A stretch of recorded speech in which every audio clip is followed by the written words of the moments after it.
Pessoal, também uma coisa importante, que eu quero que vocês saibam, tá? Vai ser em relação ao diagrama tensão e deformação, ok? Diagrama, tensão, deformação específica, tá ok? Quero que vocês olhem depois o slide, tá? Lá tem direitinho o que seria esse diagrama, tá? Esse diagrama basicamente ele vai representar o quê? Ele vai representar a relação entre um eixo Y e um eixo X, tá? No qual, nesse eixo Y eu vou ter a tensão e no eixo Y eu vou ter a deformação específica, tá ok? No caso, basicamente, a gente vai pensar nisso aqui em cima de um ensaio, tá ok? Então, vamos pensar aqui, eu tenho uma barrinha aqui, um corpo de prova, desculpa, ficou bem feio. Esse corpo de prova está sofrendo uma puxando para cá e para cá, uma tração, força, força, logicamente esse corpo ele vai crescer, ele vai sofrer um alongamento, tá? Eventualmente, com esse alongamento, eu consigo calcular a deformação específica. Já está bem óbvio isso aí para vocês, tá ok? Então, eu consigo pensar nisso aí. Então, na medida que eu vou aplicando essa força, a minha tensão ela vai também aumentando, tá? Nesse meu diagrama. E na medida que eu vou aplicando a força, esse corpo também ele vai deformando. Então ele vai aumentando aqui a deformação específica. Nesse caso, eu possuo duas regiões principais. Basicamente, eu possuo uma região de crescimento linear, tá? Depois ele chega num ponto, ele estabiliza, ele vai e rompe, ok? Vai ser basicamente isso que funciona o diagrama. A gente falou agora há pouco sobre a lei de Hooke, tá? Então, basicamente, todo o diagrama de tensão e deformação para materiais dúcteis, tá? Material dúctil, ele vai possuir duas regiões. Ele vai possuir uma região elástica e vai possuir uma região plástica. Basicamente, a divisão ela funciona da seguinte forma, tá? A região que está à esquerda é a região elástica. Toda a região que vai estar para a direita vai ser a região plástica. Vocês lembram que eu falei para vocês que a lei de Hooke ela só pode ser utilizada para materiais que sofrem deformação plástica? Ou, perdão, que só sofrem deformação elástica?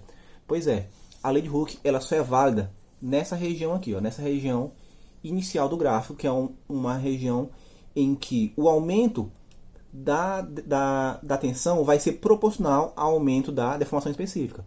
Ou seja, se eu pegar qualquer ponto aqui, ó, eu pego esse ponto e esse ponto aqui, ó, a divisão desse valor por esse valor vai ser basicamente ali o meu módulo de elasticidade. Então, eventualmente, que seria a tangente, tá? A tangente do ângulo formado entre isso aqui, ó, vai ser o meu módulo de elasticidade. Então, meu módulo de elasticidade seria a razão entre deformação, ou em tensão e deformação específica. Isso a gente já viu, a gente já sabe, tá bom? Então, a lei de Hooke só é válida para a região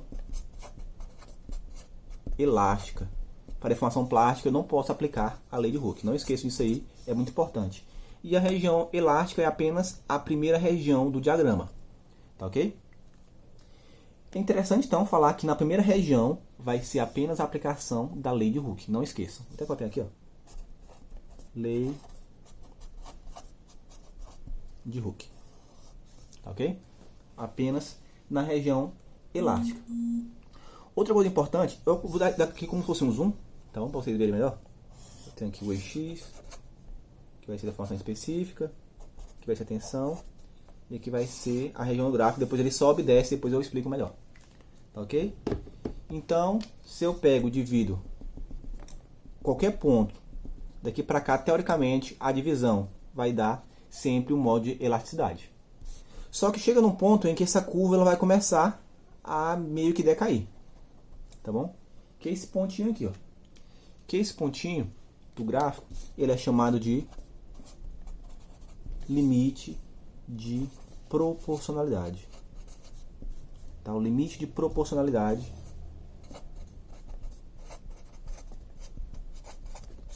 vai ser até onde eu ainda tenho essa divisão correta aí das coisas, tá? Daqui pra frente vai ser região plástica, tá ok? Então aqui também é chamado de tensão de escoamento,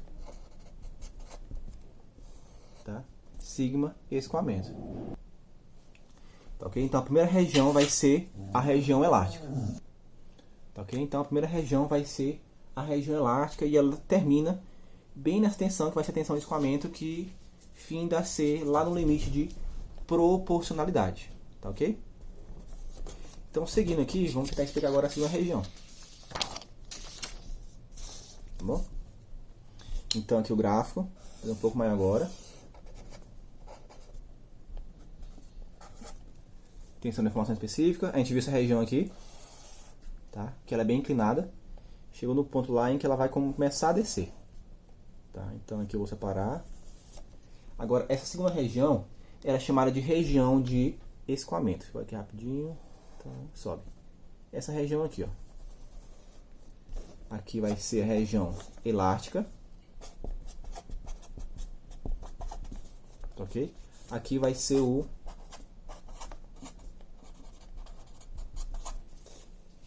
escoamento. Tá? O escoamento, basicamente, daqui para frente já é de deformação plástica. Ou seja, a partir daqui o material ele deforma, mas ele não volta 100% para o tamanho original. Então, daqui para frente vai ter uma tendência até ele romper, tá? Então, o escoamento é basicamente uma região em que ele vai dar uma esticada, mas depois ele para de esticar. Pense em uma sacola, tá? Uma sacola branca, por exemplo. Se você puxar ela, chega num ponto em que ela fica bem fininha e ela vai mesmo que mudando a coloração, tá ok? Até chegar no ponto que ela fica um pouquinho mais dura antes de romper, tá ok? Seria basicamente essa região de escoamento. Olha aqui, ó, vocês vão olhar no slide, vai ficar um pouco melhor. Ele chega no ponto máximo, que é essa tensão aqui, o sigma E. Ele cai um pouquinho e depois ele começa a subir novamente. Tá bom? Então... Opa, desculpa, o telefone tocou aqui. Ele vai começar a subir novamente até chegar em outra região lá em cima e depois ele vai cair e aqui ele rompe. Tá bom? Então, basicamente, aqui é a região de escoamento. A segunda região vai ser a região de encruamento.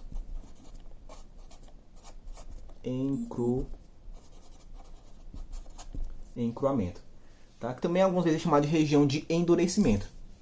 Tá? Então aqui, ó, ele vai subindo, ele dá uma folgada, que vai ser aquela folga da deformação plástica.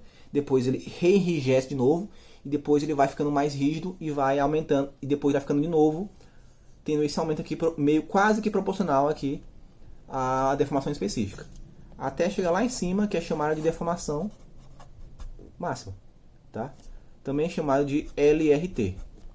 Limite de resistência à tração. Tá ok? Aqui, no caso, já vai ser o rompimento. Tá? Vai ser a tensão de ruptura.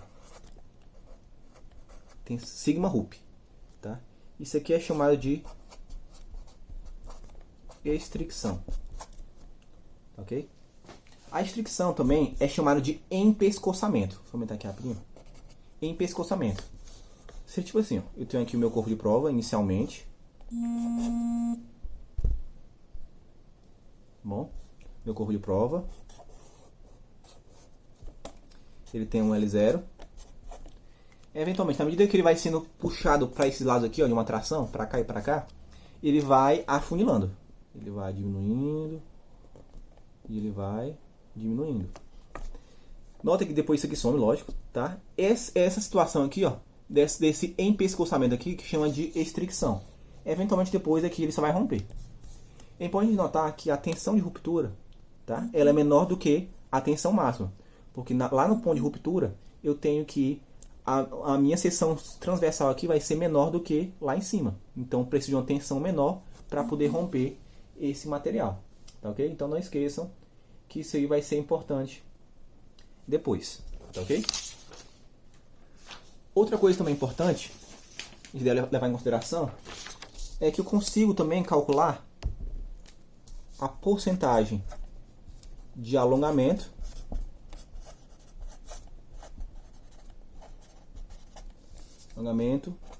e porcentagem de redução de área, na medida em que eu realizo um ensaio de tensão e deformação, tá? Então, a porcentagem de alongamento ele é calculado pela diferença entre o tamanho de ruptura, o tamanho final, e o tamanho inicial sobre L0. Isso aqui vezes 100 porque vai ser para transformar em porcentagem. Tá? A porcentagem de redução de área, tá? Vai ser igual a área inicial menos a área final, que vai ser a área reduzida, dividido pela área inicial, vezes 100. Tá bom? Então eu posso ter também essas duas formulações aí, tá ok? Então uma coisa importante que eu quero que vocês saibam é que todo ensaio de tração ou de compressão, eu posso calcular o quanto que ele alongou, o quanto que ele encurtou, e eu posso calcular o quanto que ele aumentou, o quanto que ele reduziu a área, tá? No caso aqui chama de redução de área, mas ele pode ser também de um aumento de área se sofrer um ensaio de compressão, tá ok? Uma coisa importante que eu quero que vocês saibam também é que vocês podem não ter o gráfico. No gráfico vocês têm que saber tirar aquelas informações, ó. Gráfico, tensão e informação. Sobe. Aqui vai ser a tensão de escoamento. Aqui vai ser a tensão máxima e aqui vai ser a tensão de ruptura, basicamente.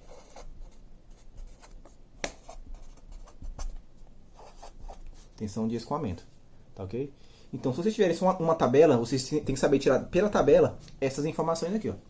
Lembrem-se lá, ó. Na região inicial eu tenho sempre um aumento proporcional. Se eu dividir a tensão e a deformação nessa região aqui, eu vou ter sempre uma razão, tá? E aqui eu tenho um aumento sempre pequenininho, um aumento sempre muito pequeno, o aumento vai sendo pequeno. Essa região aqui, ó, a tensão ela é quase que constante, ó. Eu tenho uma grande deformação aqui, ó, deformação específica, e tenho também meio que uma constância na minha tensão. Aqui no caso é a tensão máxima e aqui é a tensão de ruptura. Notem bem, tá ok? Não esqueçam. É isso aí.